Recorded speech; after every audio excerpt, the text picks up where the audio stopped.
Welcome to the final presentation of the Stress Relief Series, The Power of Habit. Today's talk is going to be based on a book written by Charles Duhigg, which talks all about habits. This book helps you understand why habits are at the core of everything we do, how we change them, and what impact it can have on your life, your business, and society. So let's learn the power of habit. Did you pause this morning to decide whether to tie your left shoe or your right shoe first? This was an example that Charles Duhigg used in the book. Let's take a look at some examples of habits that are pretty common, like brushing your teeth. This is something that is ingrained in our brains, right? We get up in the morning, stroll out of bed, mosey our way into the bathroom, maybe we brush our teeth immediately or we wait until after our first cup of coffee to brush. Scrolling through Facebook is another one. This might happen when you feel bored or curious. We just automatically sign on to Facebook to check things out. A few other examples would be playing video games, cracking your knuckles, biting your nails, and watching television. The first section of this book is broken down into 3 different parts. Part 1 is all about the habits of individuals. We're going to talk about how habits work, how to create new habits, and why transformation occurs.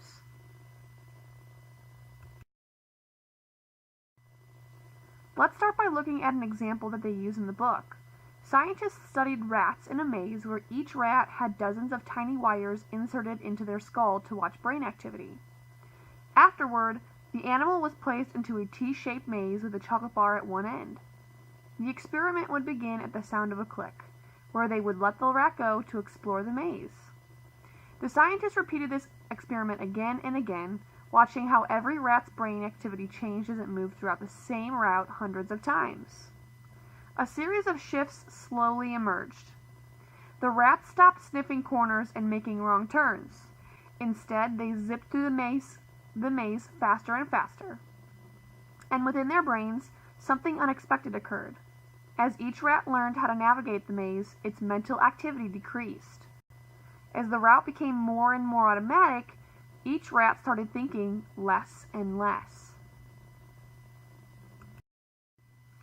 So what these scientists had concluded is that our brain's activity only spikes twice after a new habit is formed.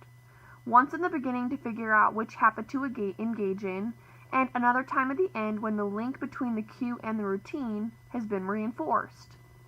Before the habit is formed, our brain works harder to find out how the program is going to be put into memory, but then once it's ingrained, it can officially be called a habit. How habits work. Our brains want to make any routine into a habit because it's looking for a way to save energy. When a habit is formed, the brain stops fully participating in decision making. It stops working so hard. It's focusing on different tasks at hand. The problem is that your brain can't tell the difference between a good habit and a bad habit. So it's just encoded in our brains to perform this habit when it's time. The bottom line is that habits can be ignored, they can be changed, and they can be replaced. So here's how. The way habits work is pretty simple. All it takes is a 3-step loop. There is truly no escaping this loop either because it's hardwired into our brains. The cue is what tells your brain to go into automatic mode and select which habit to use. The routine, the thing that you actually do, it can be physical, mental, or emotional. And the reward is what helps your brain figure out if this particular loop is worth remembering for the future. Over time, this loop becomes more and more automatic. So unless you deliberately fight a habit, unless you find a new routine, the pattern will just keep unfolding automatically. Here's an example of the habit loop. It starts with a chocolate chip cookie. Let's say that you have a bad habit of heading to the cafeteria to buy a chocolate chip cookie every afternoon. Let's make the assumption that this bad habit has caused you to gain a few pounds. In fact, let's say this habit has caused you to gain exactly 8 pounds, and that your family and friends have made a few comments. You have tried to force yourself to stop. You did everything in your power to not grab that cookie. So, what is the cue in this habit? What is the routine? and what is the reward? We will touch back on this in a little bit. So how do we create new habits?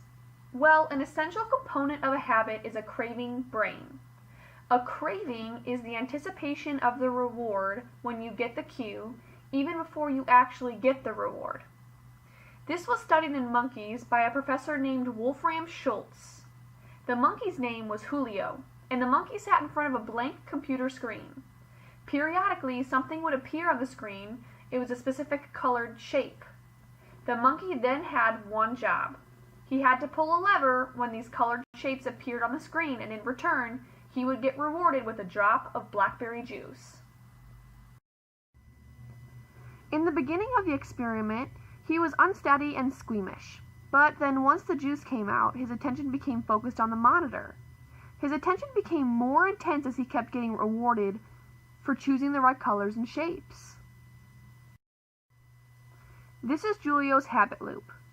The cue was the shapes on the computer screen, the routine was to pull the lever, and the reward was the blackberry juice. The interesting part in this experiment was that the more that Julio was rewarded, his brain actually started to respond before the juice even arrived. Every time he saw the shapes on the monitor, it had become a cue, not just for pulling a lever, but also for a pleasurable response inside his brain.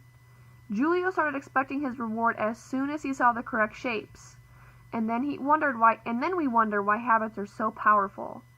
The more that we associate cues with certain rewards, a craving develops in our brain that almost immediately begins the three-step loop. The good news is that by becoming conscious of your cravings or habits, you can overpower them. You want to first recognize which cues and cravings are driving your habit. Then attempt to remove the cue before even avoiding the craving. This is a pretty relevant example that I know everybody can relate to. Take a cell phone, for example. The cue occurs when you hear your phone buzz. The craving is wondering who is contacting me. What is going on in the world? I need to know. The routine is to stop everything you're doing to check your phone. And then finally, the reward is having that quick distraction from a tweet or a text message. This is the simplest form of a habit, but it can still be broken down into these three components. Why does transformation occur? Most people's habits have occurred for so long that they don't even pay attention to what's causing it anymore. Here is the perfect example about a girl named Mandy. She continuously bites her nails and is looking for a way to stop this habit. She ends up seeking help from a therapist, where the therapist puts her in some typical situations. When she's watching TV or she's doing homework, she starts to bite her nails.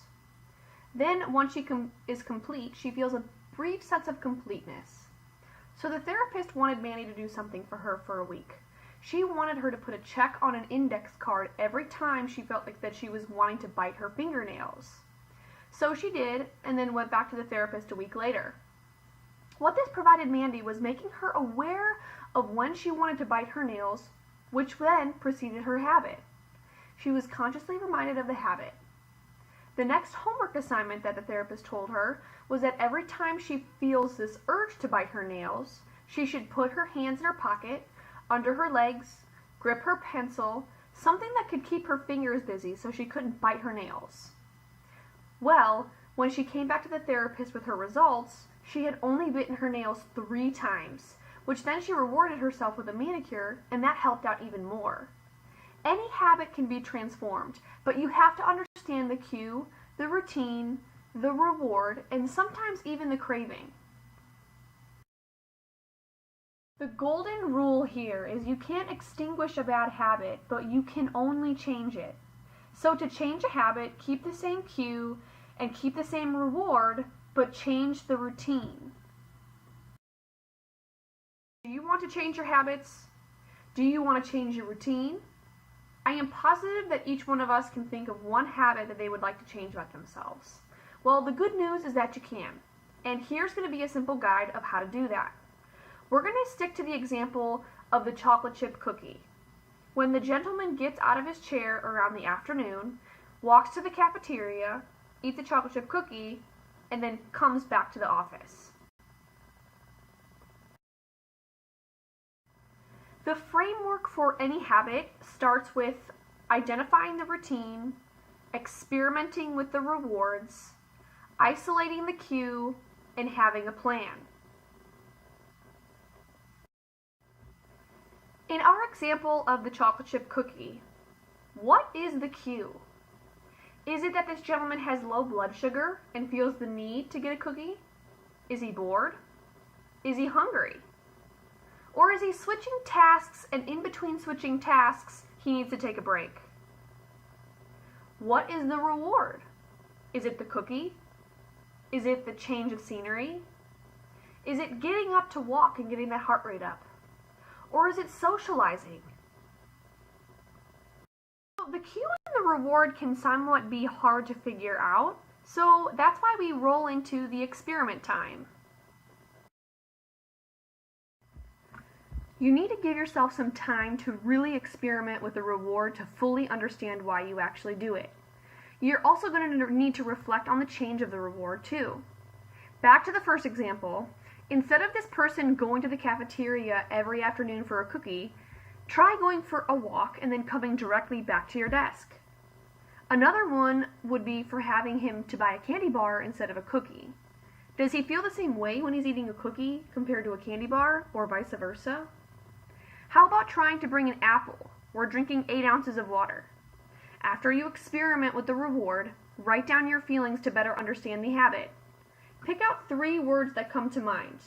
Do you feel relaxed, relieved, complete? After you figure out the routine and the reward, you then have to isolate the cue. When a habit does begin, there is a ton of information as to why our brain makes us perform the habit. Like when you turn left onto your street, do you see a certain tree or building that makes you turn left? When you get up in the morning and you're eating breakfast, is it because you're genuinely hungry? Or is it because that clock says 7:30 a.m. and you're supposed to eat breakfast at that time? Or is it because your kids are eating too, so why not eat as well? Attempting to isolate the cue, you have to study and reflect on yourself a little bit. Looking at the cookie example again, it's important for this person to keep a log of the answers to these questions. What time of the day is it for you? What is your emotional state? Are you happy? Are you sad? Who else is around? Is there someone in the kitchen that you want to go and talk to? What precedes the cookie? And where are you? These questions can be asked for any and all habits. Take biting your nails, for example.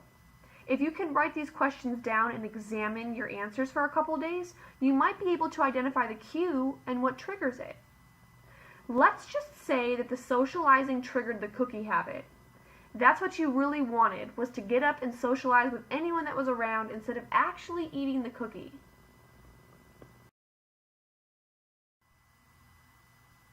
Have a plan for this habit.